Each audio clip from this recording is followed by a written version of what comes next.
அவர்கள் அவரோட போக்குவரத்து தொழிலாளர் விருதுநகரில் போக்குவரத்தில் பணியாற்றி தமிழகம் முழுவதும் இன்றைக்கு தொழிலாளருடைய வாழ்வாதார பிரச்சனையை பாட்டு வடிவத்தில் இன்றைக்கு தமிழகம் முழுவதும் பாட்டு கொண்டிருக்கிறார்.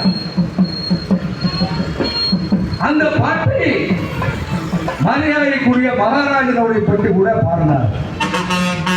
அவர் பாடுடைய நோக்கமே கொச்சைப்படுத்துவது அல்ல.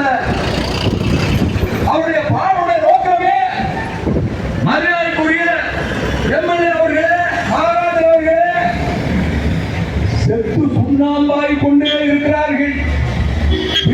பாவம் எவ்வளவு கஷ்டப்படுறாங்க. அண்ணா நூற்பாலையில் வேலை பார்க்க தேனி அண்ணா நூற்பாலையில் நிரந்தரப்படுத்துதல் சட்டப்படி தீர்ப்பின்படி தொழிலாளர்களை நிரந்தரம் செய்க உயர்நீதிமன்ற தீர்ப்பை அமலாக்காமல் தொழிலாளர் எதிராக மேல்முறையீடு செய்ததை வாபஸ் பெறுக என வலியுறுத்தி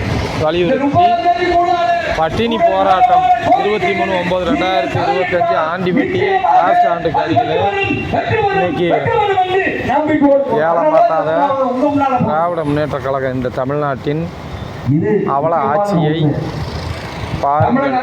கேளிக்கையாக மக்களை எல்லாம் எப்படி சீண்டி பார்க்கக்கூடிய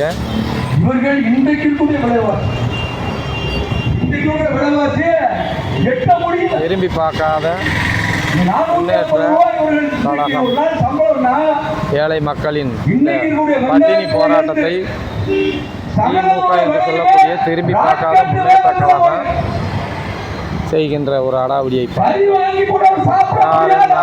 பேசினால் தேனி அண்ணா கூட்டுறவு நூற்பாலையில் நிரந்தரப்படுத்த பட்டினி போராட்டம் சுட்டு பாவம் மரியாதையா போராட்டம் நடத்துறாங்க. உணர்வை பாராட்டி ஒரு உணர்வை மதிச்சு நல்ல விஷயம் என்ன செய்வது முருகன் அடிமை. எனவே இன்றைக்கு இருக்கக்கூடிய சம்பளம் எம்எல்ஏ சம்பளம் வருஷம் இந்த அக்கிரமங்கள் எல்லாம் கேட்க ஆள் இல்லையா? 2026 தமிழக அந்த அரசாங்கம் புது சகாப்தத்தை உருவாக்க பகவானும் அமைச்சருக்கு பென்ஷன், எம்எல்ஏக்கு பென்ஷன், எம்பிக்கு பென்ஷன், அண்ணாவுக்கு தொழிலாளி